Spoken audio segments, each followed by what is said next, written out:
All right, everybody, welcome back. Another week of 4 Point Play podcast with your co host, myself, Matt Heiser from SWISH Scouting, and as always, my partner. Robert Alfonso Jr. with BTS Report. How's it going, Matt? Busy week this past week and a busy week ahead. We've got some guys that kind of came off the board um, in Georgia 2026 class, and some guys that were in Georgia that came off the board that are now in other places. And then we also got some guys that are 2026 players that picked up Division One offers, and one of them, their coach, is joining us this week. And just obviously getting ready for the last week of Fall League over at Therrell, third and final week over there. Mm-hmm. Got a sellout all 3 weekends, and top 100 camp this Saturday finally. So just a lot of action going on. So, but Kingston Whitty committing to West Virginia was big news. Former Holy Innocent standout that's now moved on to North Carolina, Right. coming off the board. That was a big piece of news, I thought. Well, just related to Georgia, considering that we all thought this summer, after watching him, that he would share the load with Devin Hutcherson over at Holy Innocents, and it would have been life after Caleb, right? Life after Caleb to see, and he probably would have been in the driver's seat for sure to be able to push that program forward. But he landed in Arden, North Carolina, home of Christ School, which they've produced players like the Plumlee twins, who went to Duke, and so many other guys. So him going to West Virginia, or as they like to call themselves, Press Virginia, maybe his ability to apply some ball pressure is one of the reasons why he was attractive to them. Sure. And we had some guys that came off the board, and so recently, last week or so, Jerron Salisbury coming off the board and committing to Ole Miss. Kind of been a big name the last X amount of years in Georgia high school basketball, and it's finally made that commitment. Saw him this summer in EYBL with Jet Academy, and then we saw that the big man from North Oconee came off the board, heading to Stetson. Yeah. Right, Banks. So I mean, Banks Fortier, we talked about it, ad nauseum. He came, he transferred in, from a private Christian school, and certainly made his presence felt at North Oconee. And Salisbury transferred in from Norcross. Really hasn't played a game yet for Wheeler, but obviously Ole Miss has been tracking him. Had a chance, I'm sure, to see him at a Wheeler workout. I'm sure they offered him an opportunity to get better, because the one thing you can't teach that he has is that level of athleticism. And when you go to SEC, you need guys like him with that level of athleticism and the ability to extend the floor and be in the open floor in Coach Beard's program. well, and as names come off the list, more guys' names go on the list, and I put out this week my top 100 available list updated for the class of 2026 in Georgia, and new into the top 10 available prospects who picked up a Division One offer in the last week is Door from South Atlanta High School, and joining us this week is Coach Stefon Porter Jr. from South Atlanta High School. Thanks for joining us this week, Coach, and thanks for hopping on the podcast with us. No problem, man. I appreciate you for having me, man. All right, so first time I saw Door in person was last year, to be honest with you, in person. And as soon as I saw him, I texted you right away. I got your phone number and started communicating with you right away because I thought he was a special player. Obviously, nobody probably knows him better than you do. What can you say about a guy like him that has finally picked up that Division One offer that I think at least fans and I thought he was definitely worthy of, like kind of the process he's gone through. To be honest with you, man, it's what he's getting right now is just a testament of like the work that he's put in.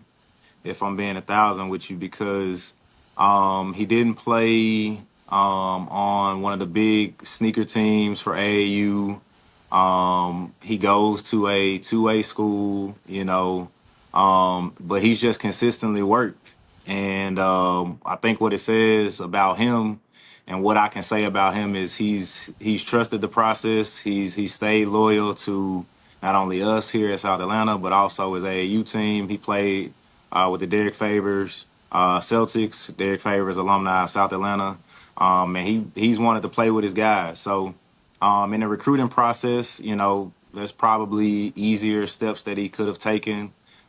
But he stayed down, and you know, I was just as happy as anybody when he got the Division 1 offer because I know the work that he's put in.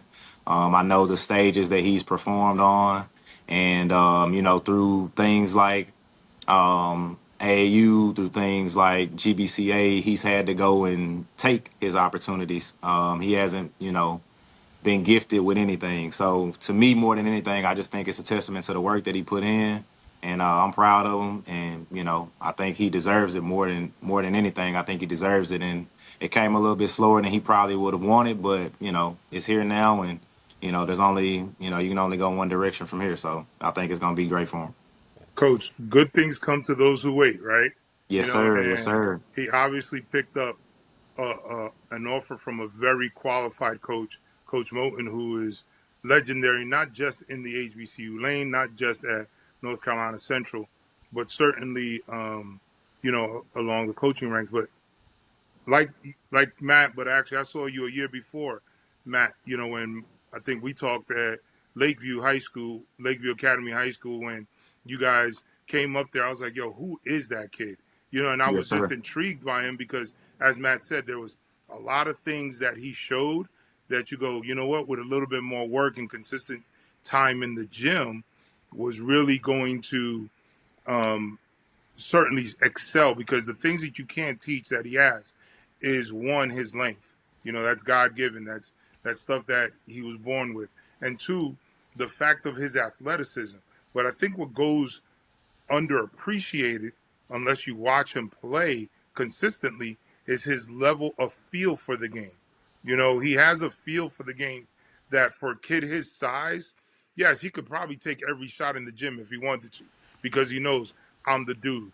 But at the same time, he's always looking to get guys involved. And even when I've seen him play with the Derek Favors travel team coached by Chuck Jones, again, he looks to facilitate. Could talk about how you guys talk about that, or how did that come about, or when did you start seeing that level of facilitation from him? So to back stuff for a quick second with Coach Morton, it's one of those things where it's like this dude's really in my gym right now. Like you've seen this guy, like you've seen this guy on like podcasts, you've seen him on the documentary that they have. You know what I'm saying? And he was just the coolest cat in the world, man. Like he talked to me like you know what I'm saying? Like we had known each other for years, man. So I really appreciate him for, coming in to our gym, you know what I'm saying, and checking Dora out and eventually offering him a scholarship. But that was just one of those like crazy experiences, like, man, I've seen this dude on TV. Like, you know what I'm saying? So that was pretty cool. But Dora being a facilitator, so two things that come into my mind when you talk about him being a facilitator. His freshman year, he wasn't the guy. So like we had a really big senior team his freshman year. So something that a lot of people don't know, we just had Keywan Brown, running back, that we just retired his jersey. He was a really, really good basketball player as well. So, but in the last football game of the year, he got injured and he was out for the entire uh, football. I mean, he was out for the entire basketball season. So that kind of opened up a lane for Dora to play a little bit more. So then we had a kid Dora's freshman year that was deemed academically ineligible. And that also opened up another door for Dora to play. No pun intended there. That opened up another door for him to play.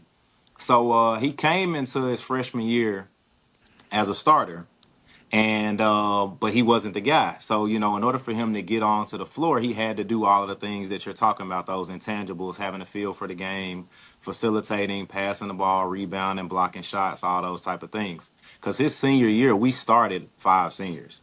And then sometimes he would switch out with another guy who's playing Division I football in Maryland right now. So, um, so he had to be that guy on that team where he was, just a dirty work type of guy, rebound, pass the ball, had a good feel for the game. He wasn't getting most of the shots. We had a kid who was an incredible basketball player. We call him Big Steve. So Steve was the guy, and then we had another kid that ended up playing NAIA named Deontay Harris, who was a shooter. And we just had a bunch of really, really tough kids. You know what I'm saying? That year, we ended up winning the region championship that year.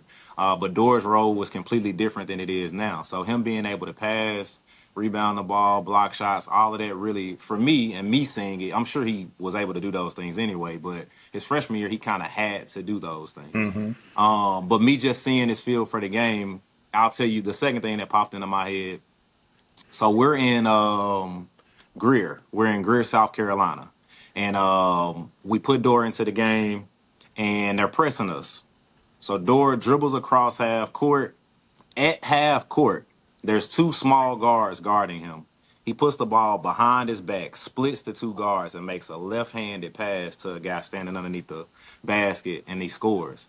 And me and my assistant kind of looked at each other, and then we were like, whoa. Like, you know what I'm saying? We hadn't seen players on our team who were juniors and seniors make that play, let Mm-hmm. alone a freshman make that play. But that's when we kind of saw his feel for the game, for him to be able to be against pressure, making a play behind his back and then making a left-handed pass. We were just like, man, this kid can really play. You know what I'm saying? And we got something special here. So he's always been a facilitator, and that's just also who he is as a person. Like, you know what I'm saying? He's not going to be a guy that is going to take every shot, even though sometimes, I may want him to shoot the ball more. That's just not really his thing. He likes for his other guys to eat because, he knows they're in the trenches with him working, working on their game. So, he wants to get them a look. And I'll even say this, even sometimes when college coaches come in, he'll say, hey, coach, can such and such work out with me today so that, they get a look by a college coach. So him being a facilitator and him being, an unselfish guy goes beyond the basketball court. It's, he helps his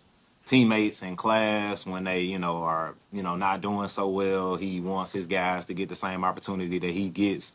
So it goes, like I said, it goes beyond basketball. But I saw that super, super early, him as a freshman. He strikes me as a very stoic kid, like just very quiet and reserved, and his demeanor on the court too is he's very steady. And so I was talking to a college coach recently who was a school that had offered him. I guess they technically still have, but they weren't a Division I school. And he said to me, he's like, I think the only people that know how good he is just like you, me, and maybe one other person. And I was like, yeah, he's really good. Just Yeah. has to be seen more, and people just appreciate his game because, like you said, he just does a lot of things that guys his size typically uh, don't do or aren't trained to do, and Mm-hmm. it all translates over to the next level, right? Seen it for 2 weekends now at Fall League where just nothing really phases the guy, and you guys played East Coweta on Sunday, and he kind of had a slow start and didn't do a whole lot in the first part of the first half, and then he had a play where he caught the ball at the free throw line area and made a nice play to the rim. And I think he finished with a dunk, if I remember correctly, and that Yeah. just kind of woke him up. And I mean, he just took over the game. Like the game was his, and it was his for the taking. And East Coweta has some really good players that are college level dudes themselves. And so, and I'll be honest with you too. Like as good as he is, Bull Dang is a really good guard too. And they, as far as like a 1-2 punch, I mean, they work together really well. And I'm not sure that gets talked about enough about your team, to be honest with you, is how well the two of them work together. And as good as Dort is, I actually think Bowl is a better guy at disrupting on defense and creating turnovers and easy baskets for your team, just because he is such an active player on ball defensively. And Yeah, so, so we have a defensive player of the year every year at our awards banquet. So Dor won it last year, and the year before that, Bowl won it. So I just always use that as a way to like talk crap to them when we watching film, and one of them doesn't make a play. I'm like, hey, we got two defensive players of the year on the team, and we can't get like that. But to your point, like Bowl is really really good, man, and I will tell that to anybody that'll listen. He sometimes gets overshadowed by Dora just from the physical side of things. Like Dora's taller, he has more length, those type of things. But from the guard from the guard spot, like Bo can do a lot of things. Like he's a really big disruptor, like you said. He picks up full court. He guards the best team, the other team's best player on most nights. His role has kind of changed a little bit this year because he's more of a scorer.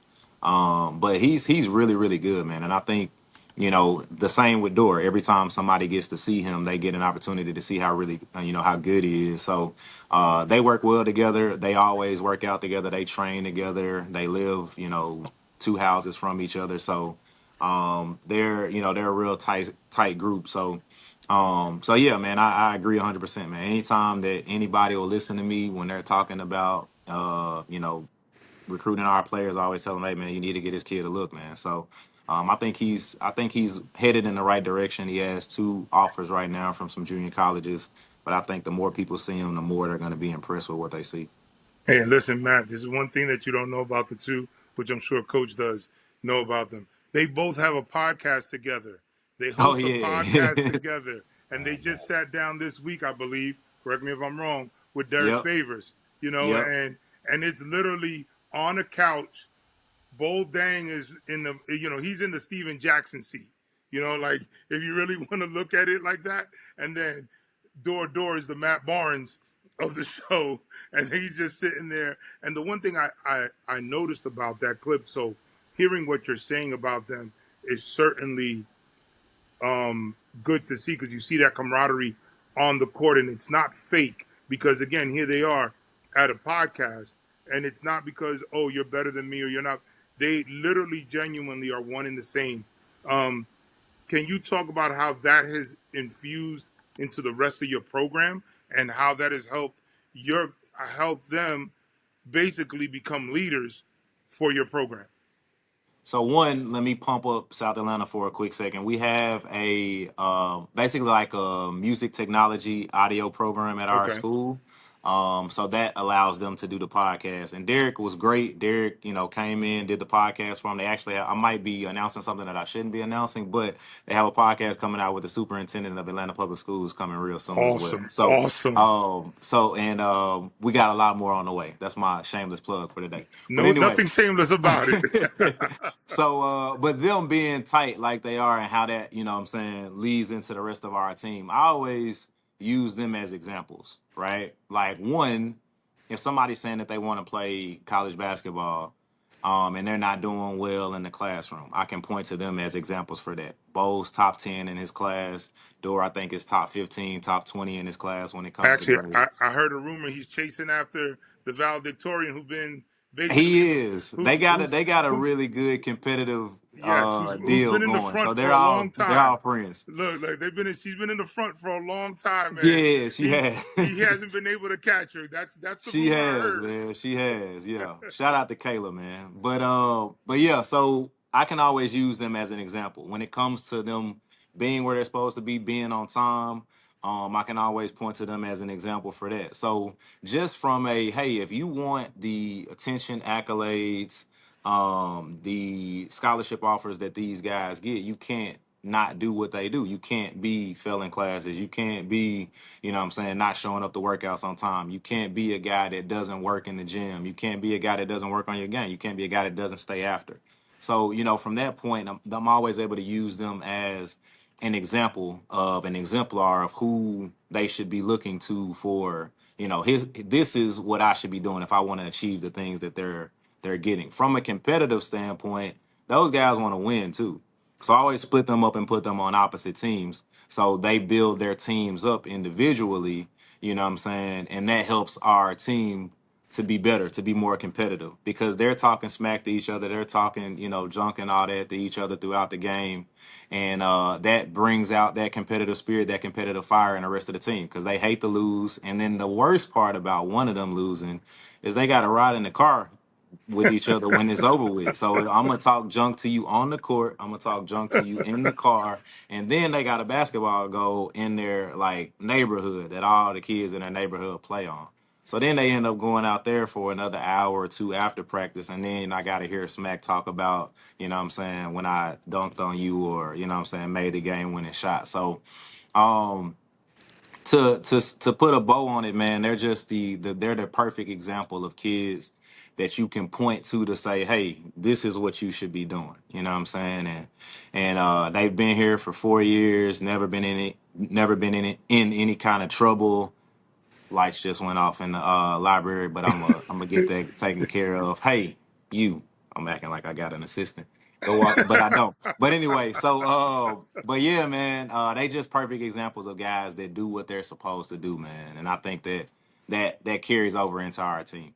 Coach, I understand too that Bull wants to be an engineer, or at least his engineer architect or something like that. Civil engineering is what he wants to go into, and his dad is also into engineering as well. So he's one of those guys that years from now I'm gonna look back and be like, I used to coach that guy, man. You know what I'm saying? So he's gonna do awesome things both on the court and off the court. And I say that because when you look at him on the court, you could tell that his IQ is working at a different pace and sometimes at a different level. Even when, again, 2 years ago when I saw him, he was making mistakes, but you're like, yo, there's something there. It's just a matter of how quick either he can get everybody with him or how quick everybody picks it up. Because he had some things, and what I've enjoyed is seeing his progression, to go from just a defensive guy, for the most part, to Mm-hmm. last year he was your facilitator, he was one of your leaders, vocal or not, and then even this year when you looked at him and the work that I saw him put this summer is just being able to knock down jump shots regularly, Mm-hmm. be able to ball fake and get an opponent up off the ground. Talk about, you mentioned the more people get to see him, the more they'll get to, appreciate him. And you've spoken to ad nauseum to whoever would listen. Just go ahead and continue to talk about the work he's put in. Man, so like you said, so sophomore year, I'll even go back to freshman year, and he he hates when I tell this story, man, but it goes to show like his true growth. Like Mm-hmm. so, eighth grade year, this is when so their eighth grade year is when I first took over. So That would have shout been out to Coach Reddick. a year after the pandemic, correct? Well, so yeah, the year where we were back in school, but we Right. had to wear masks and we were supposed to be socially distant Mm-hmm. and all that good stuff. Well, we weren't, but let me not get on that. But anyway, so that year, right, I went to Long to watch them play, and I saw him on a fast break. He catches the ball, nobody's guarding him. Instead of him laying the ball up, he stopped at the block and shot the ball. Try to like shoot a bank shot. Nobody's guarding him. Wide open, right? Nobody stops him, tries to shoot a bank shot. Ball clanks off of the backboard. And I just looked at Coach Reddick at the time and I did one of these like, ah, man. And the legendary Coach Reddick probably did the same thing. Right. So so fast forward to him getting there as a freshman. So we talked about Dore playing varsity as a freshman. Like Bowl was on the end of the Mm-hmm. bench. Like he didn't play. We always joke with him. We have a coach named Coach J, and the guys that sit on the bench, he always brings them candy so that they can enjoy the game. So like, you know what I'm saying? So he'll have a stash of candy in his pocket, Oh right? man, Never heard of So he that. bring out the candy, so you know what I'm saying, so they can enjoy the game. So that's Bo was awesome. one of those guys sitting on the bench eating candy with Coach J. And his sophomore year, well, going into his sophomore year, he decided to play AAU, and he was just in the gym, man. And he had a little bit of a growth spurt. He was probably foot, 5'11". Freshman year, going into his sophomore year, he was probably about 6'1", 6'2". Worked on his body. He was in the weight room. He's one of those guys that's actively trying to be Skins now when we play because he wants to take his shirt off. Like he's one of those guys now. So yeah, man, like he really worked as a sophomore, but even as a sophomore, he still wasn't the player that he was in the beginning of the year, Mm-hmm. that he was at the end of the year. Mm-hmm. So we had two seniors that year. One of them was first team all region. Second guy was I think second team all region. And throughout our whole run their sophomore year, we made it to the Elite Eight their sophomore year. Throughout that whole run, he was our leading scorer. So he went from just kind of being the guy that you're talking about, defensive player. Mm-hmm. He had a big region tournament, man. He had a really, really big region tournament. Throughout the region tournament, he made the game-winning shot against Walker to send us to the championship game. We ran a little out of bounds play. He made a three at the buzzer to beat the Walker school. He guarded Gabe that played for North Cobb Christian. He guarded him the entire Mm-hmm. game.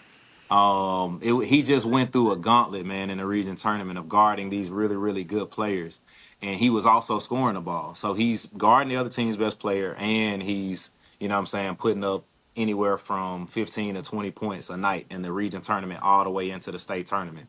And that was when it really clicked. Like, oh, we have a real 1-2 punch here. This isn't just a Mm-hmm. door thing. So they played up that summer as well. So that sophomore, his freshman year going into his sophomore year is he's 15, I think, and they played 17U the whole summer.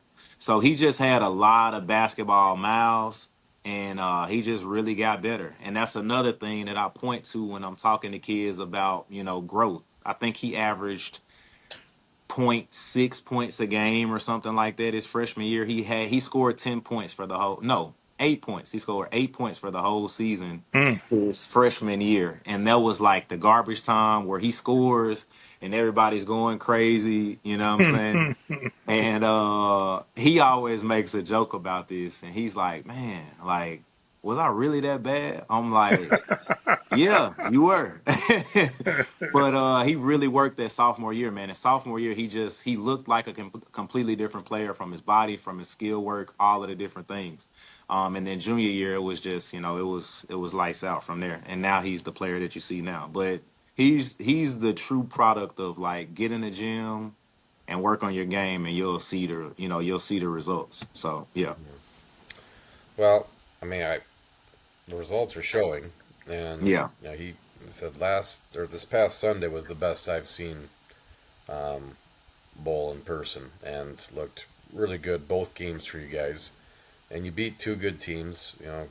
East Coweta is going to be a contender in Region 6A2, and Griffin's going to be a top 10 team in 4A this year.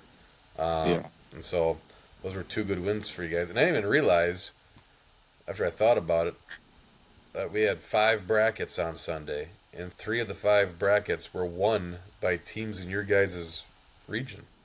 Oh wow, okay. And so, like, So us, Salem, Salem, and Columbia. and Columbia. Mm-hmm. Okay. So, I don't know. Like, I've told people, like, Region 2A6, it might be the hardest region to come out of this year, just because every team has a college level dude. And With only 6 teams in the region, and it's still like super tough, man. So yeah, 100%. yeah, like I don't. I'd have to go. I'd have to sit down and do some research, do some R&D. But I can't think of any region off the top of my head where every team has a dude that's going to play somewhere after high school. Yeah, And especially in this era, right? In the portal era. Right. Yeah. Right. And yeah. The high school portal. yeah, yeah, Yeah. right. Well, that too.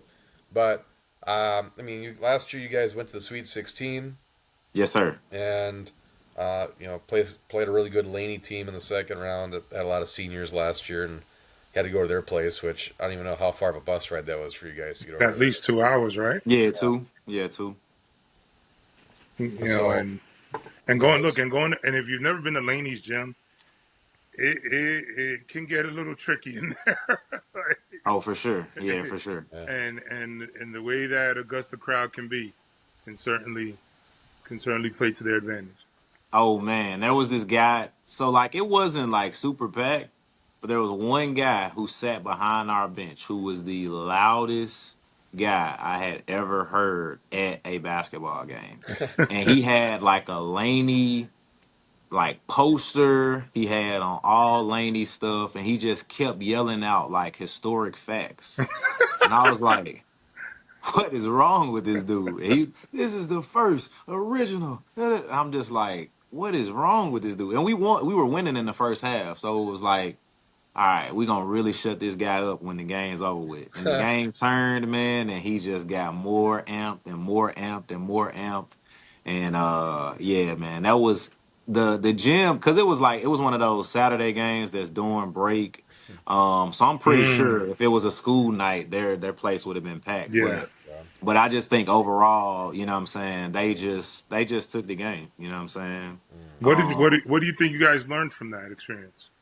I think what we learned from that is the importance of capitalizing on the moment. Cause I believe that we at least minimum had a Final Four team last year. You know, with the guys that we had on that team, Drew Clark was a senior on that team. He's at middle Georgia Prep, I believe. But he was definitely a capable college basketball player. He'll likely get some looks with Dora and Bo being in their junior years. I just think that was a really, really good team. But in high school basketball, you only have to be good for one game. Yeah. You know what you've done up to that point, it doesn't matter. So you know what I'm saying. I always tell them, you know, for you guys that are in the locker room crying and stuff like that. If you play with that level of emotion in the game, you know what I'm saying? You ain't got to have those emotions after the game because you know you gave everything you had. But my honest opinion, I think we left a lot on the table last year, and that's something that we're bringing into this year to just let them know the importance of like the moment. You know what I'm saying? And I've told them this several times. Like I don't want to rush this year at all. I'm gonna enjoy every single moment from the first fall league game all the way to you know what I'm saying the playoff push that we make. So just got to understand that you only get one game, man. You know what I'm saying? And it could be over if you don't have the right focus Hmm. and you don't have the right attitude about it. And that's been a big push for us this year. Like, how can we win games when we aren't shooting the ball well? How can we win games when, we're not, executing or clicking on offense? So I'm sure you guys have seen it with us playing. We play really really physical, like you know what I'm Hmm. saying, like we're gonna get some complaints, hey, they beating us up down there and stuff like that, but at the end of the day, man, sometimes you got to do whatever it is to give yourself some type of competitive advantage, you know what I'm saying, and we're gonna be who we are at the end of the day. We a team from the south side. We a little rough around the edges, you know what I'm saying, and we gonna be tough, we gonna be scrappy, we gonna be gritty. But I think that's going to help us in some of those games where we might not be shooting the ball well, or one guy has an off night or whatever. We got to do the dirty work. Got to get the offensive rebounds. Got to get steals. Got to get out on the break. Got to make layups. That type of stuff. So yeah, that Laney game was one that I wish I had back. I actually have an alarm on my phone every day that tells me the score of that game. Ooh. So Ooh. yeah, it's yeah, that's one that hurt, man. That's one that hurt me because I really feel like we had a good enough team to go further than we did. But if was a fifth, as they say, We all be we'd all drunk. be drunk. So you know what I'm saying. So you can't cry over that. You know what I'm saying. But it does give me focus and perspective for the importance of the moment. And I'm gonna enjoy this moment with these guys because they've been here for 4 years, and I'm gonna enjoy every moment of it, man. So yeah. Awesome. Yeah. Well, I mean, you guys, I mean, I have a lot to be excited about this year. Obviously, your region is your region, Hmm. but luckily, you know, we got power rankings at your guys' Yeah, man. Yeah. and that being said, now there's a chance that you guys might get more than four teams into the state tournament Right. this year. The way the rankings can go, and I mean, quite frankly, the way your guys' region is. I mean, I'm just looking at the list right now. All six of your teams have at least one kid coming to top 100 camp this Saturday. Hmm. Yeah. Like that's unrivaled. And there's some regions in 2A that don't have anybody that would be a top 100 camp kid. And Right. so I guess um, looking at your region where you're battle tested every single night, where you're playing a team where any given night one kid could go off for 30. Like how does that? I mean, it's hard to sustain that for 4 months. I'm sure to keep kids focused that long. But how does that kind of help prepare you guys for a postseason run? So the really good thing about us having a small region is we're able to play all of our region games after Christmas. So with us only having 6 teams in our league, our region play doesn't start until January. So I think having that level of competition in such a short span of time, so from January to mid February, we're going to play our whole region schedule. So you can't have an off night, like pretty much, you know what I'm saying? You can't have an off night. So I think one, that's going to help and prepare us for the region tournament and also prepare us for the state tournament as well. But, to your point, everybody has a guy, you know what I'm saying? So the way we do things, I'm not going to give away too many secrets, but the way we do things is like in our scouting report, we have like an NBA comparison to every guy on the other team. Um, so we have a great understanding of like this is the guy. You know what I'm saying? We know what we're going into when we go over there to Drew. Like we know that the unsung hero, your guy, Vincent, is gonna give us problems, man. Like we know that. You know what I'm saying? Like he's a heck of a player and he's really worked to get better. You know what I'm saying? We know when we go over to Salem, they're gonna be scrappy. They got a big, they got a big addition to their team this year with Anwar, I think is how you pronounce Hmm. his name. And we know Columbia is going to always, be not only just a formidable opponent, but the history of the many years of Riddick, you know what I'm saying, and all of him and Phil's, battles and all of that stuff and the history and everything there. We know Redan is young, but they got, some really talented kids that came in. Am I missing anybody? I think that's everybody. Miller But Miller Grove, Grove, Miller Grove. Miller Grove, oh my God, man. Like Archer. Miller both games last year. I'm sorry for getting No, no, excited, you but should. You bro, should. Miller Grove, man, like I told anybody that'll listen, like last year they were way better than their record, man. Like, um, they got some guys, man, and they got, you know what I'm saying, a coach who's seen it all, you know what I'm saying? He's been there for some time. He was there through the years with White, you know what I'm saying? And they got a really, really good team, man. And I'm excited to see what everybody in the region does. You know what I'm saying? So to answer your question in really, really simple terms, we're aware of what we're up against, and we know that every night we're gonna be battle tested. So I don't think there's a better way to get prepared for region tournament and for state tournament than to have that short window of time where you got to be on your A game. You know what I'm saying? And we can't take nights off. We don't have a team that we going over there and we can just show up and play and win. That just ain't the way that our region works. Hmm. You know what I'm saying? It's not any cupcake games. And the teams that are supposedly bad, you know what I'm saying, they'll give you a run for their money. I think last year Miller Grove was fourth, fifth, something like that in the region. I think we may have skated by both games, less than 10 points. Same with Salem, you know what I'm saying, who was near the bottom of the league, who ends up going off and winning the whole region tournament, man. So you know what I'm saying? I think there's talent and there's players at every single team. And I hope that, you know what I'm saying, we can get, a good showing in the state tournament from all 4 teams. Hopefully we're the last one standing, but Yeah. yeah, so I hope everybody does well, man. But yeah, region 6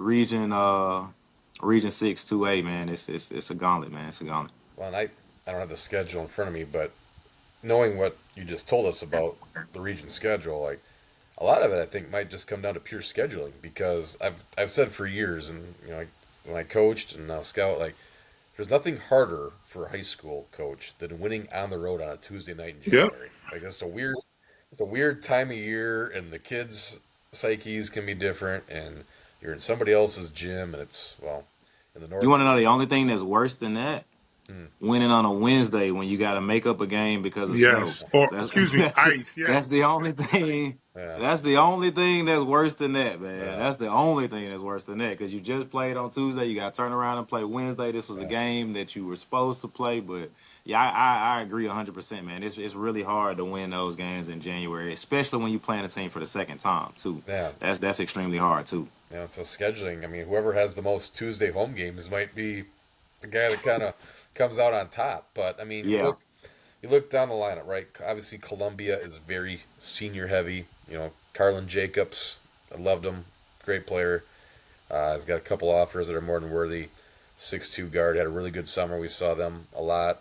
Um, you know, Princeton King, kind of the point guard that kind of runs the show. He had a good summer. We saw him. Zaid Muhammad, kind of 6'6", 6'7", shooter, wing forward type guy. Good rebounder, I thought, when I saw them. And then they picked up a couple kids, obviously, right?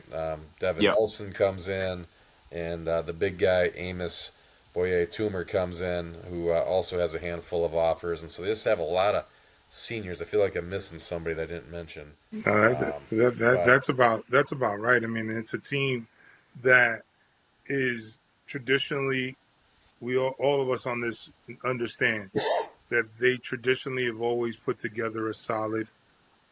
They've always had solid programs, and those kids know when they put on that Columbia uniform, they're gonna be exceptional. I mean, another team that when you think about it is a Miller Grove, as you mentioned, Coach. I mean, that's a team that when you walk into their gym, it's hard not to be mesmerized as a coach or a player or definitely a visitor. And you look up and you see the Right. success that program's had, and Coach Rasul has been there, and he was there, and he's got a lot of those rings sitting there, and actually was even part of the team's success when they were in the middle school JV era. So it's he knows what is going down. And to my point is this: it goes back. You can have all those things, but it goes back to excellent coaching. And you guys, yourself coming in, you got less than 5 years at the helm, but you watched, learned, and studied. Same thing with Rasul. Guys who have studied under quality coaches before them. Quality coaches who have taught them not only how to run a program, but certainly build a team and how to deal with Tuesday getting on the bus, having to possibly play Wednesday at home, or vice versa, or then having to figure out if you play a Friday night, then you go to some showcase game, or you have something going on Saturday, and you've just played late Friday to have to turn around and play before noon on Saturday, with some teenagers who don't get the therapy treatment the pros get. Don't get the things that these Facts. other Facts. schools may even get, or just the luxury of being able to go later. So that's what I'm gonna enjoy watching with you guys. In your team. Again, Drew Carter. They've had some success over the years. Now they got a young man who is literally um, looking, who's going to be the focal point of everyone's, schematic scheme this year. So again, but there's coaching, there's development, and that's the one thing we've seen from you guys in particular, but more importantly from the teams in your region. For sure. I mean, you said everything that, what I'm saying, that I was gonna say when we talk about the region, man. So it's great coaching, it's great players, and historic programs at the end of the day. So like a lot of these programs in our region are historic programs. Like you said, you go into Miller Grove and it's like, what year did they not Exactly, win the state? exactly. Right. You know what I'm saying? So you got Drew who won it in single A. You know, obviously Columbia has had their success. We had some success winning two state championships. But just across the board. And I mean, Redan on the basketball side, I'm not really for sure if they won it, but they're just a great program in general. Their baseball team is, out of this world. You know what I'm saying? Like what I'm saying? So just overall, there's a history at all of these schools, and there's a a sense of pride in the community. So when you go into these gyms, you got people who care about these games in the community, and it's always going to be a good fun time if you're a competitor. You know what I'm saying, to compete at the highest level. So I don't want it any other way. You know what I'm Absolutely. saying. So yeah, man. Kudos to everybody that's in the region. I think it's gonna be a fun year, man. And Salem doesn't have a single senior on the roster this year. Absolutely, yeah, But their pace and their style, it's like ping pong. Hmm. And yeah. you touched on Anwar Mollett, who I don't think he gets enough credit for how good he is. Like the dude, they played. He's Yes. 2027, He's 28. 2028. Yes. 2028. 2028. Oh God. Oh my And And God. well, they and that's All the thing. right. Unfortunately, too many people are going to wait till he's 2020. yeah, You know. Right. Yeah, that was kind of the Yes. situation with Dort too. A lot of people were like, when he's on Right. our recruiting, So board, many. yeah. But he's gonna Well, be really, really good, man. He he has a improved skill set already. that is wanted. You know, Yeah. he shoots the ball. He's got the measurables. You know, he's got things that you Yep. know Matt and I talk about all the time. Is a kid that we go, dude. When someone actually gets to see him, and Mm-hmm. whether it's through long runs with Salem or with his travel team, they're gonna get a dude. They're gonna get a dude that knows how to play, Yeah. and they're gonna get a young man who knows how to compete for sure. Yeah. yeah. Well, they played South Cobb on Sunday, and in the first half, he was 5 for 5 on threes, Okay. and had 17 points in the half. Then he finished the game with 28, and Yeah. to Marcus Blanton after the game, who seen some players in his career Yeah. as a player. He's like, "Yo, who was that kid?" I told him who he was, and he's like, "Yeah, dude can play." Yeah. And but AJ Smith, right? Another really good guard who just an absolute pest on defense, and he knows how to play at one speed. And Nathaniel Edwards can shoot the heck out of Mm-hmm. that thing. And you just have this ping pong style of basketball that you're either going to play their pace and play with them, or you're not. You're going to get crushed. It almost feels like, Mm-hmm. because for 2 weeks at Fall League now, they've played their pace and no one's been able to hang with them at all. Like it's Yeah. 4 blowouts, to be honest with you. So that'll be interesting.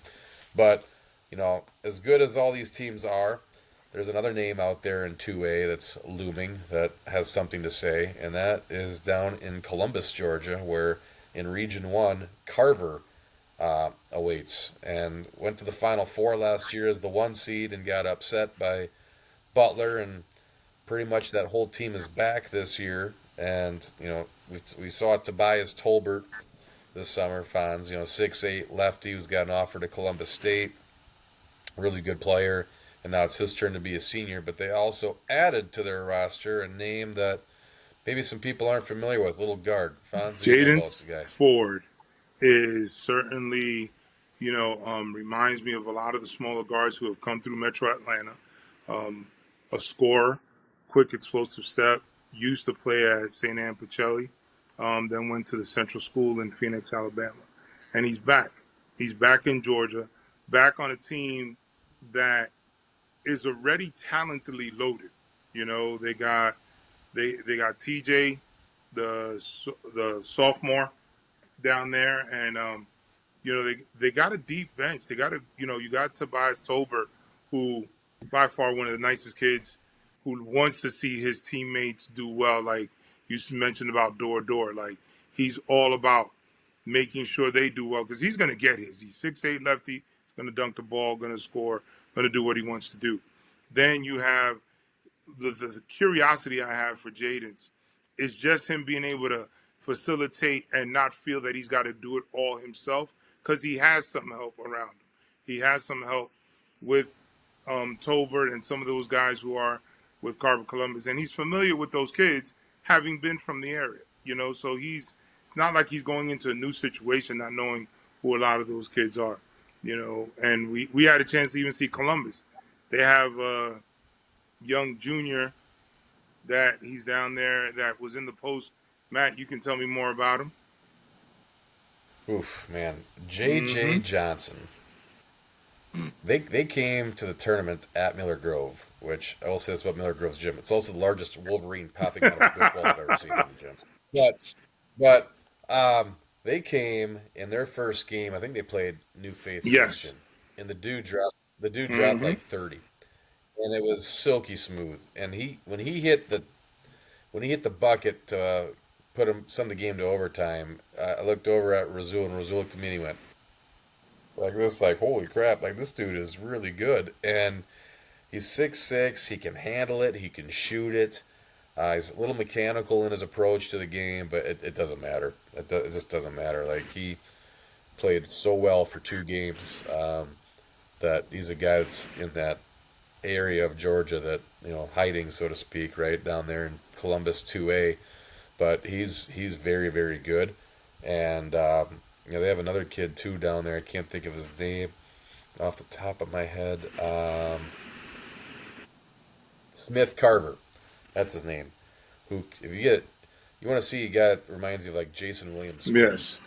from back in the day, check out Smith Carver at Columbus High School. Like that dude can handle Hmm. that thing, and he's doing the wraparounds too. Handling tight dribbles. Like he didn't come when they came up. We didn't get to Gotcha. see him because he's supposed Right. to be the guard, and so because he wasn't there, JJ had to play guard. So I was kind of hoping to see two of them together, but they're going to Yes. compete. I mean, again, the name of the game is experience, and those are two dudes that can really hoop.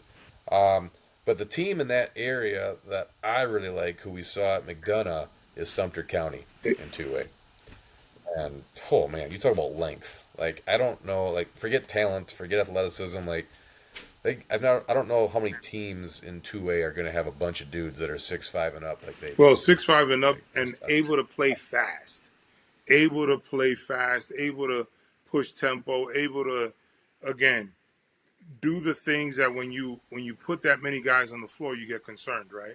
You get concerned on whether they can yeah, switch off and guard. They can actually guard on the ball as well as protect the rim. So it's just a unique situation, and we had a chance to really realize how far away they are from South Georgia Tech because they are literally across the street in a beautiful, beautiful campus. And the folks down there are yeah. excited about Sumter County and their basketball down there, and they know Oh yeah. that they have a group of kids who certainly is going to give them the pride that they look for in Sumter County.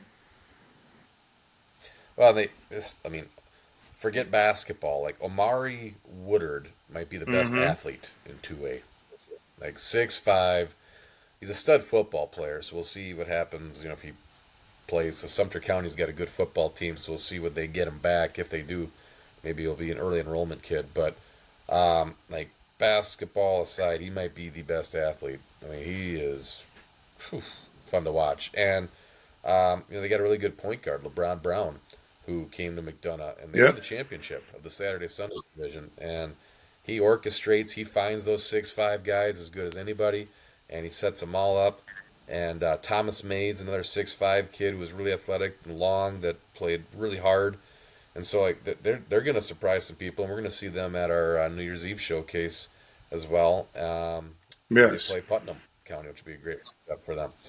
And also, I think I'll also see that. But the team that we didn't see this summer, at least I didn't, maybe you did, Fonz, that everybody down that way kept telling me about in 2A to watch No, is I have Peach. not. I have not had a chance to see it, and we're not talking about Yeah. Kendrick Lamar Okay, so either. they got no, no, no, no, no, not that one, not that Kendrick. Kendrick High I School. saw Kendrick at What was your GBCA. thoughts? Okay, Yeah.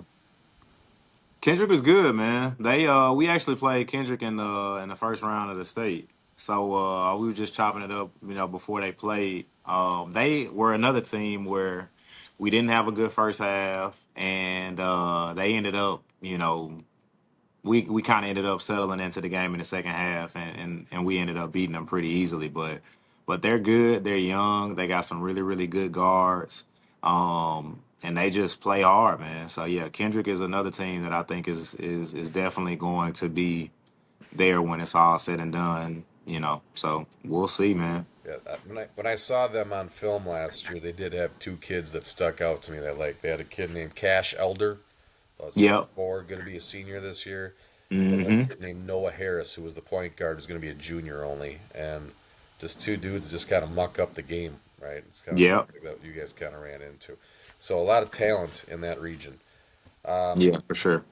Now go to Region Two, where it's a bunch of teams that just lost a bunch of talent, whether it's to graduation or transfer portal. But the one team in Region 2 that I think is a really, really good team and going to go really far this year, just kind of how I see things playing out, is Morgan County, who has a ton of talent coming back. And if you haven't seen Zeki Locust play yet, it's worth the price of admission. 6 foot point guard that can get to the lane whenever he wants, just makes plays.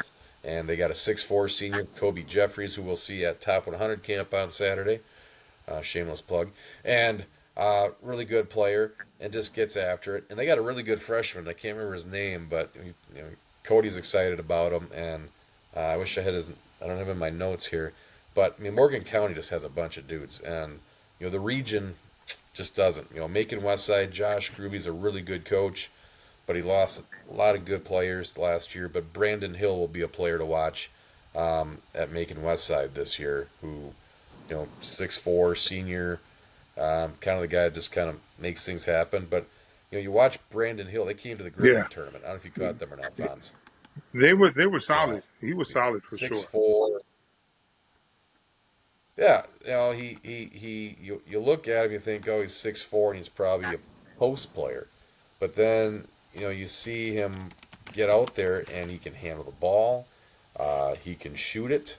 I was impressed with his defending abilities, to be honest with you, because he was guarding some really quick guards in that Friday Saturday bracket that they were playing down in Griffin, and didn't phase him. And so a guy that's got some good ability to guard multiple positions, but there's probably one of my favorite under 6 foot guards in Georgia is another kid that's down at Macon West Side, and uh, you know he's small, but he can shoot that thing, and I mean that Hmm. translates right in some way, shape, or form when you can shoot the cover off the ball like this little guy can. But his name is Jalen Whitley, and he's probably like 5'8", but super tight handles that are like highlight reel material, and the dude can hit it from the parking lot, and he's got a super high IQ that if he was Right, 6 foot, right. everybody would be talking about him right now. Like everybody would talk about him. So, Yeah. so they'll have some things. Um, other team in that region that maybe team to kind of watch and pay attention to. They lost their big guy, but Callaway. Callaway had a kid last year named Caden James who was a really good guard who's going to be a junior. And I still want to go down to Callaway and watch a game because was it Moultrie, I think, told us that once a year, is it at Callaway High School, they play a Yes. home game in this old Nope. high school.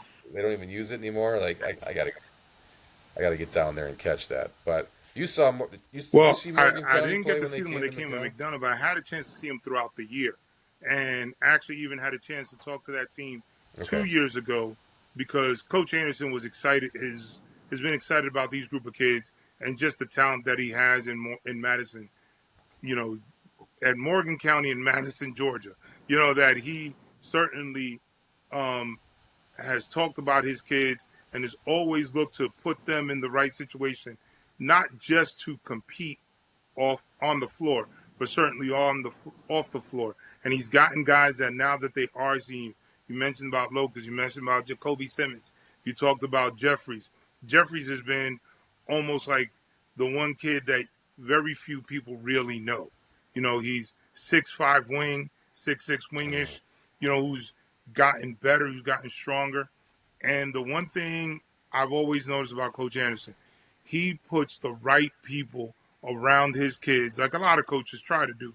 And and he's very intentional about it. And being able to talk to his kids about the game, not just between the lines, but off the court. And you could see how those kids are receiving that because even Coach Porter, your guys do it as well. I mean, I could see them somewhere that isn't anything that we're doing, and they're like, "Hey, Coach, how's it going?" So that level of respect goes a long way, and it's something to be said about the leaders that they have as examples. So I certainly want to take my moment to salute you, salute Coach Anderson, and all the coaches who have watched our podcast who do enforce that with their players. Yeah.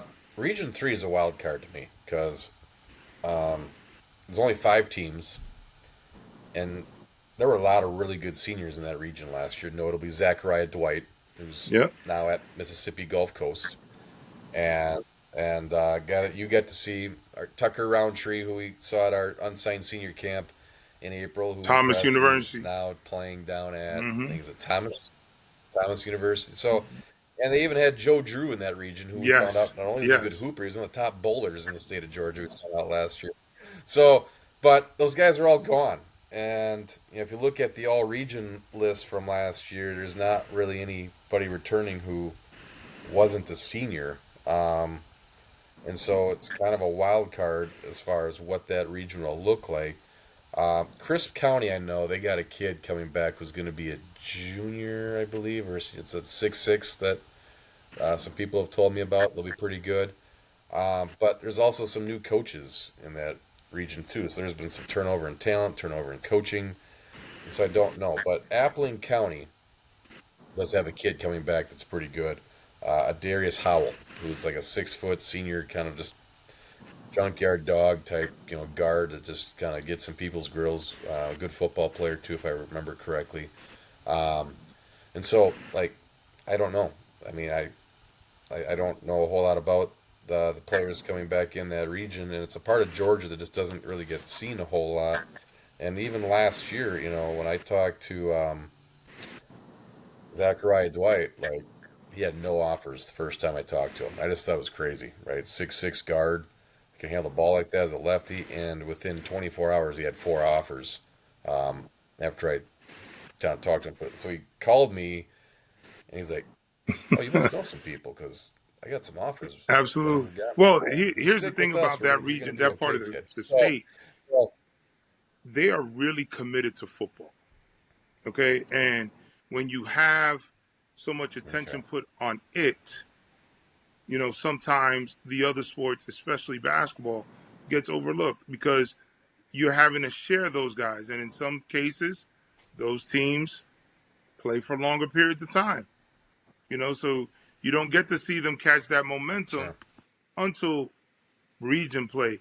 And because the many showcase events take place before the new year, that's when coaches sometimes try to make an attempt, unless they know of a kid, they make an attempt to go see someone. But again, as you mentioned, Zachariah White, like, nobody knew him. Even some people in South Georgia didn't know who he was there and how talented he yeah. was. And thankfully, we got a chance to help him out and get him off to school. Well, and I did find in my notes here. So the kid from Crisp County, who's the 6'5", 6'6" senior Okay. that's a player of note, is a kid named Chad Dawson. So I named to kind of circle and watch. And then Tattnall County, who went to the Final Four last year in 2A, not to forget, they have a kid coming back who's a senior who's probably one of the better catch and shoot guys in 2026 Georgia. Like, just your sniper that comes off a ball off of off ball Mm-hmm. screens around curl cuts that can catch and shoot, Okay. and about 6'3" kid named Nathan Hauser, kid to pay attention to because last year, big part of that Final Four run. I mean, they had a really good Right. point guard, Tattnall County last year. Justin McMillan was about 6'2" and was first team all region. I think he might have been co-player of the year with Zachariah Dwight and. That combination of him and Hauser working together for catch and shoot threes off of overhelp, it was big part. And so Nathan Hauser will be needing to pay attention to. Region 4 takes us to the Augusta area, and by far the best senior in that region is right at Butler, the Yes, defending he state is. champs, Kwame Bridges, who I think very underrated player. I've had a couple colleges call me about him who are just kind of like the longer things stay quiet about him, the better they feel, over in that Augusta, Georgia area. But like he kind of hid in Marcus Scurry's shadow last year. Division 1 Mm-hmm. player. Obviously, I think he's at Stephen F. Austin correctly, and was a very good player, obviously. And Kwame was Robin to his Batman, and now it's Kwame's team this year, arguably. And Chaz is a very good coach, and so it's he's going to be a really really big name, I think, by the time season gets rolling and it's his team, so to speak. Uh, but we got a chance to see Thompson out of that region, and Thompson was really good. I was impressed with them, and the kid Mark. that plays Yeah, quarterback for he's them yes. And I was mean, impressive. the one thing they Markevian remind me Jones, of right? is what they lack in size, they make up in toughness and speed. You know, it's like you're playing five guys, but Sure. honestly, it seems like there are seven to eight guys at a time on the floor because they're just all over. And I even asked Marquise, I said, you know, how do you guys go about it? They're like, dude, we play football and this is all we know how to do. Like they play basketball, but they also play football, so they know how to fly around, and they're really trying to cover for the other person because he even said he's like, I know we're not tall, but I'm able, they're able to cover enough ground. When I saw them play against Raven County, they really were disruptive to a Raven County team that has some shooters and got some length. Had a point guard who was a little ill and injured a little bit, but still nonetheless came out there and they really caused a lot of problems for a team that on paper probably should have blew the doors off. Well, the team to pay attention to that way that isn't Mm-hmm. in Augusta is Burke County. Burke County brings back almost their whole team. And they had a kid that was a freshman last year. He's a 2028 kid, DeQuavian Lovett, who at one point was averaging 23 a game for them. And for some reason just went really maybe it's because it was where he was, at in that area, just kind of went untalked about. And I don't know what he ended up finishing as far as averages go for the rest of the season. But um, like on film, dude was solid, like really solid. I didn't get a chance to see them in person last year, unfortunately. But they got another kid who's going to be a senior, who I thought Mm-hmm. was actually their best player, LaQuinton Morgan, who was about 6'2", 6'3", just tough kid. And so those two collectively are good enough in that region and in 2A to win some games. And they got a good coach over there too. And so, Burke County is a name to pay attention to. Everyone's gonna want to watch Butler, right? Defending state champs. And everyone's gonna watch Thompson because he's been there. I don't even know He's at how long has least he. been I should 30 ask him, how long has plus. he been at Thompson 30, High School? 30 plus. I mean, the Yeah, man, I'm not going to say he enjoys. Yes, he Michael Thomas and I were enjoys talking about, by the pouring way. into those kids in that community. He's definitely old enough to be a Yes. lot of the adults' granddad, and a lot of his players' great granddad. So he's certainly up there, but he keeps himself in great shape. Um, Coach certainly has got more than 700 wins. Had a chance to coach in the McDonald's game, so he's been around, and he certainly is paying, giving back, and he's giving back to that community more than one can think of. Because when you do 30 plus years of public service, you've changed a life or two, Yeah. in the process. Well, I ran into him at McDonough. I shook his hand, thanked him for coming, and I said, "Man, it's a pleasure to meet somebody who has over 600 career wins." And he went like this. He went, "Oh, I didn't know that." Yes. That was a real humble guy, and been doing it for a long time. And kudos to them. And Markavian Jones is going to be a really good player for them, I think. And so, in a region that just doesn't get talked about a whole lot because it's over there by Augusta. Because there's a lot of, and I'll tell you what, we've talked about this before, Fonz. Yes, 2027 they are. Augusta is loaded with talent. Like, across the board, there's just a ton of really good players in that area. That might be one of the best classes for them to ever come out of there. Region 5, it's kind of a weird mix because you got some private schools. They're going to get pulled out for the state tournament, and then some public schools, right? Defending private school state champ Holy Innocents is in that region, and Caleb Wilson may be gone, but the cupboard's not Mm-hmm. bare. Devin Hutcherson's still there as a Division One recruit. Khalid Worthy is a Division One recruit, 6'8" kid. And they got a kid who's going to be a sophomore, who plays for the Georgia Stars, who just won Peach Jam, who I believe just picked up an offer to Georgia, Oh yeah, the Jace. UGA, if I Jace. remember correctly, this summer. Is it Jace McCullough? Yes, yeah, yeah, and so they're going to be very good, and they're going to play in Region 2A5 and be a competitor to win the region, and then go to the private school state tournament. The other private school is Lovett, who brings back a lot of good players as well, and also has one of the top incoming freshmen from what I've seen. 2029 kid, lefty, real good player that's talked about quite a bit coming out of DeKalb County. Mm-hmm. That's going to be at Lovett. Philip Claybrooks, uh, youngster that's coming in that's at Lovett. But I mean, Lovett's got some good guys. Cameron Cannon was a big name that was mentioned. Daniel Gadsden. So like they're bringing back a lot of talent. Lovett. Um, but as far as Yes. public schools go, uh, Kip Academy, right, is the name that people are kind of paying attention to coming out of that region. Shane Bynum is gone, but that being said, King Jones is now there, who transferred in from Cal, who we've seen at Fall League, and I saw them down in Griffin for our Griffin tournament, and just man, like we had a Division One JUCO that came to Fall League 2 weekends ago, and before halftime, he was already texting me like, "Who's that kid, number 0?"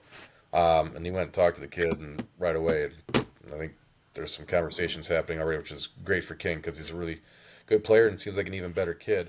Um, but they got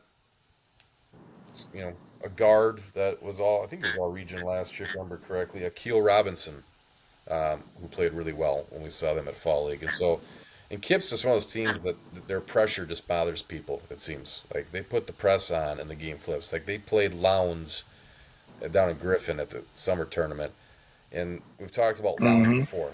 I mean, talent aside, they might be one of the Yep. biggest teams in Georgia. They got three dudes. They got three dudes over 6'6" that are massive. Lowndes, and they play that half court, wear you down, high low, and they were taking it to Kip, and then just like that, Kip came out, put the full Right. court press on, got in their grill, and the whole game just entirely flipped and just never went back. And so their pressure disrupts people, big time. And so we'll see.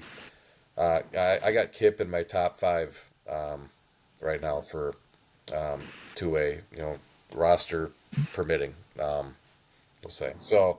I've been, Therrell, I'll let you talk I've about unfortunately Therrell. have We've not seen had them the a chance lot. to see much of Kip, and but you've told me plenty of, and I've heard through the grapevines what they got going on. Therrell, though, on the other hand, Coach Therrell has done a fantastic job building that program, as he likes to say, brick by brick.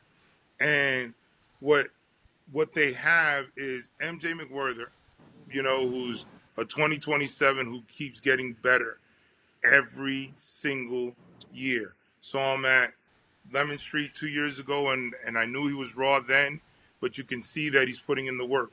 But the guy that they all know and thoroughly nicknamed Flash, Flash Gordon Davis, when he gets out on the floor with them, they are a completely different team. He almost like ignites some juice into them and they get going. So he actually made his fall league debut with us this year because he shut it down, had some things going on and shut it down at the end of the summer, but came back. And you and I just happened to be sitting next to you when he made a move to the rim that we both looked at each other. We were like, how did he get that over everybody? Because it was a shot that he actually shot from over the backside of the backboard and made it, just like as if he practices it all the time. So, Sorrell has those young men believing that they can make a push and hopefully, finish in the top 2 spots or high enough so that when they do pull out the rankings, that they finish out with a better result than having to possibly go on the road.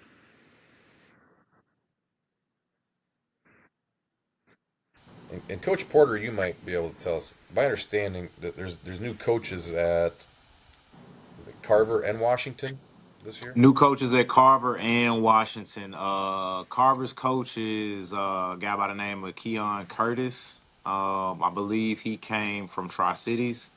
And we also have a new coach at Washington, Coach Faulkner. He's coming back to Okay. APS. I think he was at Decatur for some time. But yeah, so those are the other two coaches, new guys.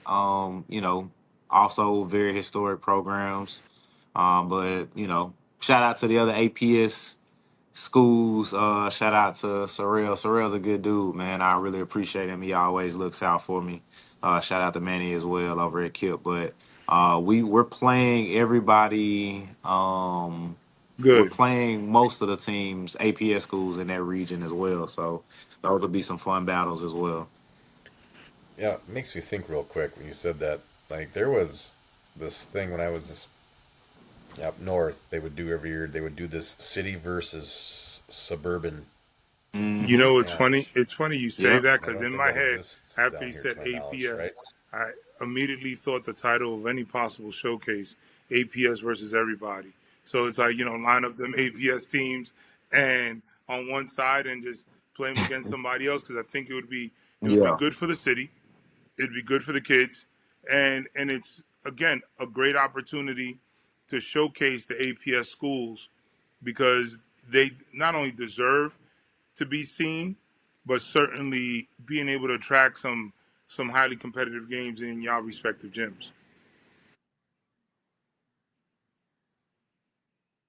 Yeah, we're working on a couple of things. We had our coaches meeting this week, so we're working on a couple of things, trying to get some showcases together. APS versus the Cab. We're trying to have a APS tournament in the coming years. Something else that I've seen that's been pretty cool as well that they do in Nashville. They do a public versus private All Star game. So all of your public schools versus the private schools in an All Star game setting. So that's another idea that's been thrown out. So yeah, man, I think anything that's good for the kids Absolutely. is always gonna win out at the end of the day. So yeah. Hmm. Yeah, it was at I think Chicago. I think Chicago still does a tournament um, towards the end of the season before the region and state tournaments where it's like just a city champ. City Is that where you tournament, from yeah. We used originally? to do those in Memphis too. So yep, Yeah, city Okay. tournament, yep. yeah, That's a good one too. Yeah, I'm from Memphis originally, yes, sir. Yep.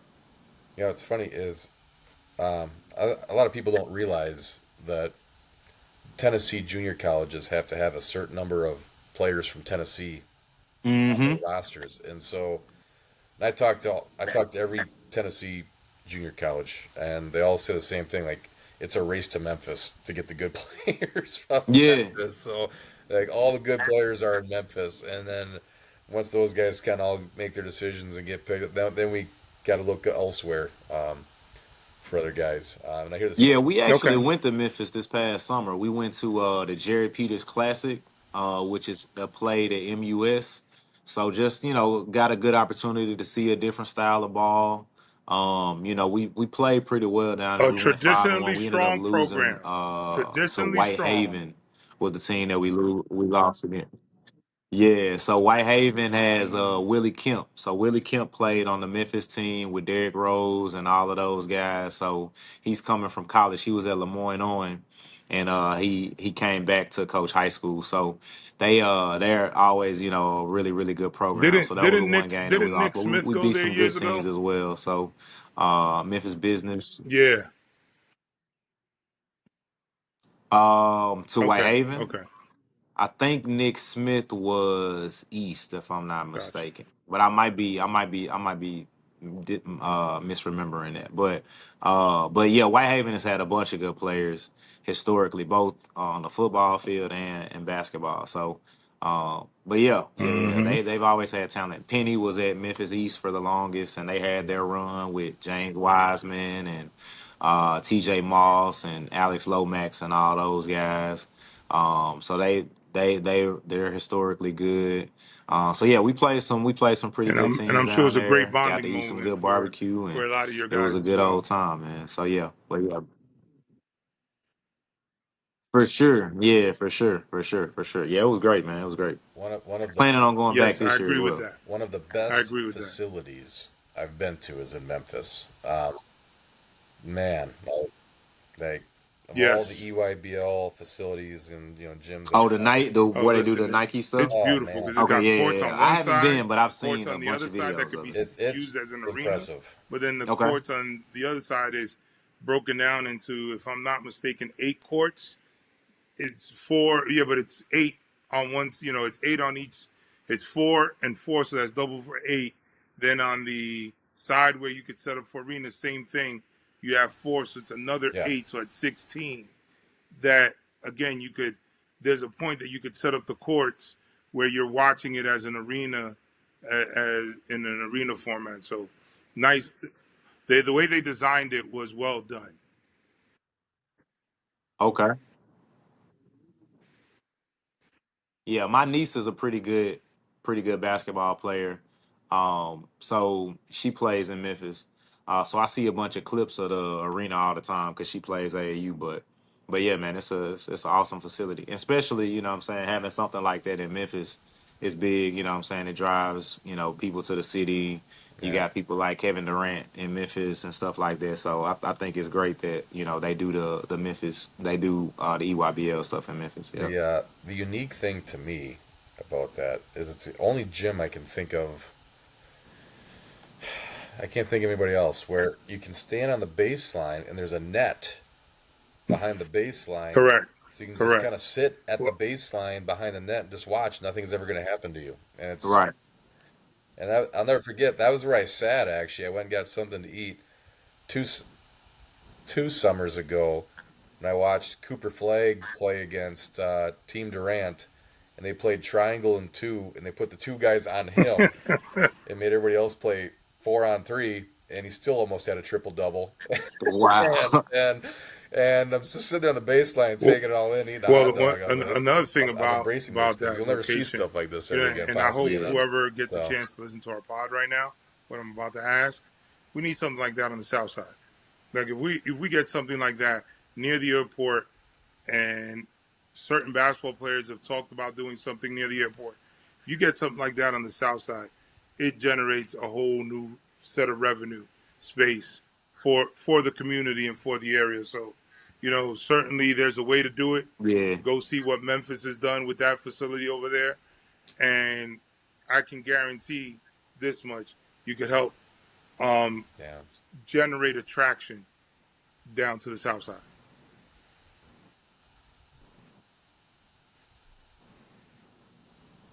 makes sense. For sure. Yeah.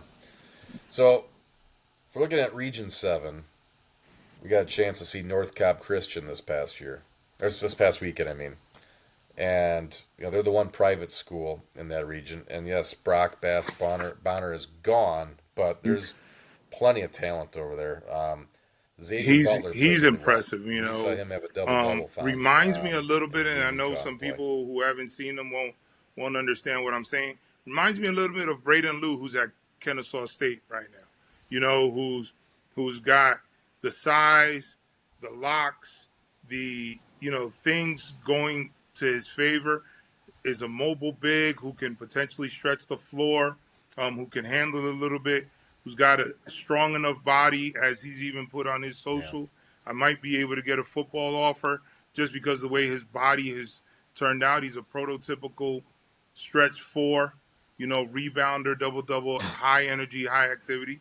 Another guy that I really liked, and you mentioned to me that you've enjoyed yourself, is Isaiah Chandler. Isaiah Chandler has a college built body right now as a yes, 2027. Very, strong upper frame, yeah, high IQ, smooth feel for the game, understands how to basically be a Robin to Xavier, but also knows how to be Superman to Xavier's Batman. You know what I mean? Like, so if he needs to take over, he will, but he plays and makes the yep, plays necessary for them to win as a team. So certainly I like their chances. I even had a chance yeah, to see, because it's, when I look at the region, not much communication has been able to be made with that region. So what I'm able to see is Union County. I'm familiar with them. They it's hard. they advanced to the finals last year, playing a 1-3-1. And They they certainly are lacking some size. Even though they have the 7 footer. No, that's another school. But either way, the Union County they play a 1-3-1. They're committed to the 1-3-1. They're not deviating from that. And I happen to see them at Piedmont at a team camp up there. So they are certainly a group of guys who are coming back, looking to replicate and potentially get back to that state championship game.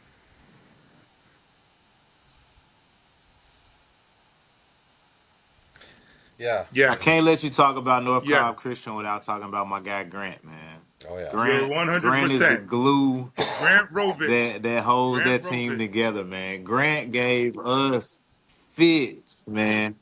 Grant gave us fits, man. We played North Carolina Christian was in our region 2 years ago. They actually beat us for the region championship, and he was the driving force behind it, man. He does everything. So I'm glad you mentioned MJ and Gordon when you were talking about there, because if you didn't say anything about them, I was gonna jump in. But you mentioned them, so shout out to them. But North Carolina Christian, I got to give my man Grant a shout out. Every time I see him, and he's a great kid too. Like even though we've had our battles, anytime he sees me, it's what's up, coach? How you doing? How's everybody doing? But yeah, Grant is a great kid, man, and I Oh, think you know what I'm saying if he's another kid that if he coach, was coach. six The one, one six thing which two, he would I have thank you for every sharing every that, school, because you're right. saying, I saw knocking him down his this door. So Sunday, and that's the one thing I love is the fact that he could care less who he was playing against. He was going to go out there and compete. yeah, He was going to be a pest. And there was one time that he yep, got hit, and yep, as a matter of fact, it was against Noonan, got slammed to the floor, and he kind of just looked at the kid after he scored and kind of smiled, and I was just like, yeah, every kid needs some. Every team needs a kid like that. Every every team needs a kid who doesn't really care much about the yep, accolades. He wants the team to be successful, and he's going to be a part of it. And like you mentioned, if he was anything if he got to 6 feet, all right, if he got to 6 feet, the conversations about him would be different. The conversations about him, because he can shoot the ball, he's got a nice frame, yep, and he can take a beating. There's guards like his size, and you tell them, yo, don't make it so difficult. They'll go in yep, there and get hit. But he doesn't mind getting hit because he puts in the time, as you can see in the gym, being able to work out a little bit.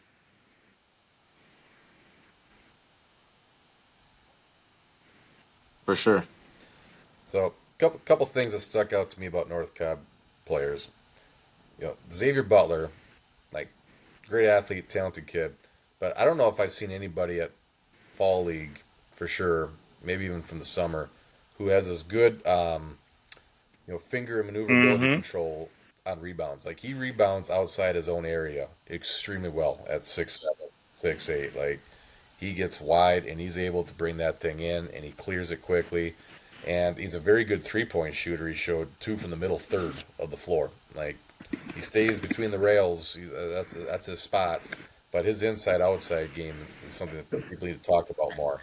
Um, Isaiah Chandler, he must be a high academic kid because I had not one, but I had two Ivy League schools that texted me Sunday and asked me how he was playing.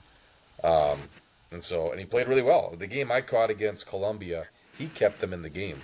To be honest with you, in the second half, he was turning defense into offense, really, really well. And the Robich kid, like you said, he's the glue guy. I thought, his size, doesn't match his heart. The guy Mm-hmm. gets after it big time, and just kind of takes what they give him. I noticed about him. Like he's not going to make many mistakes. He's going to take what they give you, and he is really good at creating. Which again, point guard. Sorry, Rick Pitino. They do exist. They are, and he's really good at creating. He's really good at directing. I noticed too, and loves the game more than anybody. You could argue. Um, Union County. You talked about the 1-3-1. I mean, they're really good at it. And I watched their game last year in the Elite Eight against Kip Academy, and I think everybody had Kip pegged to win that game because Shane Bynum and everything like that. And they just have so many different ways to play that defense that they're prepared for just about every situation. Um, But the team out of that region to watch, and again, like you mentioned, it's hard to get information out of there. It just is. It really is. Like it's when people ask me like communication questions about how do you find out so much about players and stuff like that. Like well, everyone's usually pretty responsive to me, but Northwest Georgia. Hopefully, I get you guys to pick up the phone and talk next time. But Northwest Georgia has been really difficult to get information. But Lakeview Fort Oglethorpe is going to be very good. And I got them in my top 10 right now in 2A for this year, public. They bring back 3 all-region players from last year. They got 6'3" Jared Mitchell, who's a guy to pay attention to, was a really good player, who was first team all-region last year in that region where you had last year, obviously all the North Cobb kids. Coahula Creek had a bunch of seniors that were really good last year. So like North Murray had some twins that were really good. So Jared Mitchell being named to pay attention to. Champ Bowman and then Quintarius Tanner Garrett are 3 guys coming back to Lakeview, Fort Oglethorpe to pay attention to. And I really think that they're the public school team to beat up in Northwest Georgia. Which leads us to the last region, Region 8, where kind of a weird situation where the returning region player of the year was only a sophomore last year. And we're talking about Kirsten, I think it was by KJ Curry, who was player of the year. And, you don't see too many sophomores win player of the year. We had 1 freshman last year in all of Georgia that got region player of the year, and I'd have to go back and look how many sophomores got it. But, there's some players in that region, so it wasn't like there was nobody else to give it to potentially, but he played that well at Hart County. And Matt Gibbs does a really good job and gets, him in position to be successful, which is why he was deserving of that honor. Two-sport athlete, You've seen the kid play who's probably more than I definitely have, Fonz. What do you say understands about how to compete. He's the Kirsten Curry? quarterback of the football team, and literally I've watched him at team camps over at UGA almost single-handedly carry his team, and he, as a sophomore, played with a level of confidence that you only see in some seniors. And just being able to see what he does, and the folks at Hart County are committed sports fans. They love their basketball, and they speak highly about him. And he certainly, again, is gonna be a contender for that. But there's gonna be some guys in that region, with the only the only two private schools that are there are Hebron Christian and Prince Avenue, that have some players. Then you talk about East Jackson, who is in our fall league. We talk about Quan. We talked about our sleeper that we had recently, Nicholas Noah Nichols. That's it, Noah Nichols. Who again is a 6'5", 6'6", Noah 6'5" Nichols. and a half kid who's Yeah. big, Yeah. strong, athletic, can shoot the ball.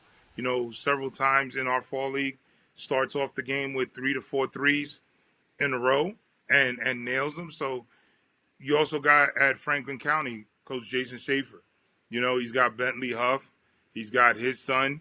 These are guys that are putting in the work that you sit there and go, this is not going to be easy. And the interesting part about this, and we talked about this in some of our other region conversations, it's the travel for these teams, especially going against these private schools. When you're talking about on a Tuesday, leaving from Gwinnett County, which is where Hebron is at, and traveling up to Franklin or Stevens County to have to go play a game. And in some parts of the state, it gets colder, that ice storms are a real thing.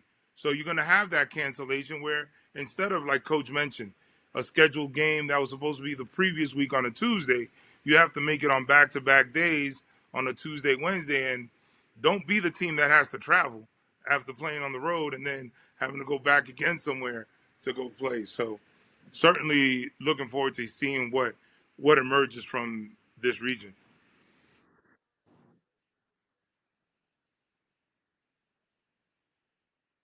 Well, and the other player too I like out of that region is the younger Huff brother, who's going to be a sophomore um, only, and so you got Hudson Huff is his name. It's be a sophomore, and so Franklin County. I've had several coaches from that region have said they're kind of the favorite But Hebron Christian, they bring back a Yes, really Rohim. good big kid who is only going to be a junior. Lucas, I think it's Romine.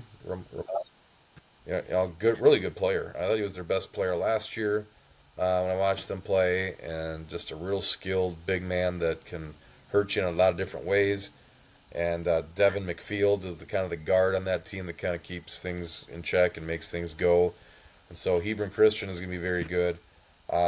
East Jackson's going to be better, as we saw in Fall League. Prince Avenue Christian had a really good fall. They won the Morgan County Fall League. Harrison Jeff's going to be a junior player to pay attention to, about 6'2", 6'3", over at Prince Avenue Christian.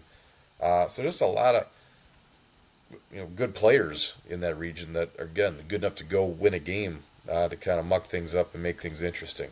So, but again, last week the theme for Mm-hmm. 3A was a lot of good shooters, and you look at 2A, there's a lot of length.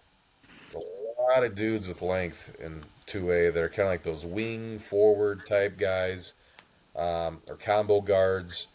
And so a lot of storylines in 2A to follow that if you're looking at 2A public, there's a couple teams that jump out at you right away just because of tradition and seniors we talk about Carver in Columbia, but there's a lot of other teams that have really good individuals, South Atlanta being one of them, that are good enough that any given night some guy could go out and score 30 and just Yes. completely take over a game.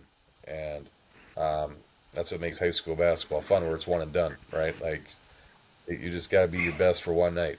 And so when it comes playoff time. Um, but no, I'm excited to see how Region 6 shapes out. I'm excited to see, state tournament time in the public, who comes out of Region 8, like we talked about with Hart and Franklin and East Jackson, all those guys. Who's the public team in Region 5 that makes noise? We talked about Therrell, being a much improved team, Kip Academy. So it's going to be good. But appreciate your time, Coach Porter, for talking about the Hornets with us, and Thank sharing you for your having me, stories. my brother. Yeah, and definitely excited to see you guys play this season, and good luck with everything this year.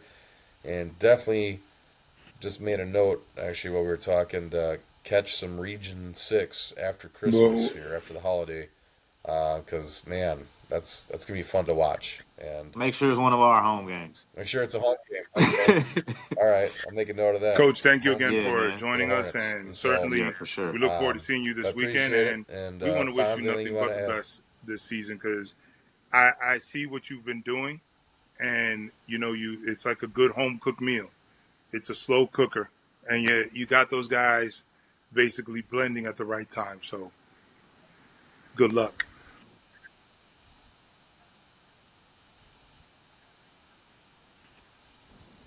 Yes, sir. I appreciate that, man. And thank you guys, man. Thank y'all for all that y'all do. Thank y'all for all the coverage, man. And thank you all for all that you're doing, reaching out to coaches and Absolutely. helping us out everywhere that we can, man. So I appreciate you, both of you guys, man.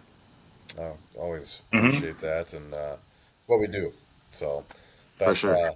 we'll see you this weekend on both days, Coach Porter. Yes, sir. Yes, sir. I'm excited about it, All man. right, I'm excited about it. looking forward to it. And as always, folks, Tell a subscribe, friend who tells a like, friend. retweet. I don't know all those fun things you get to say, and we will see you on the court. There you go.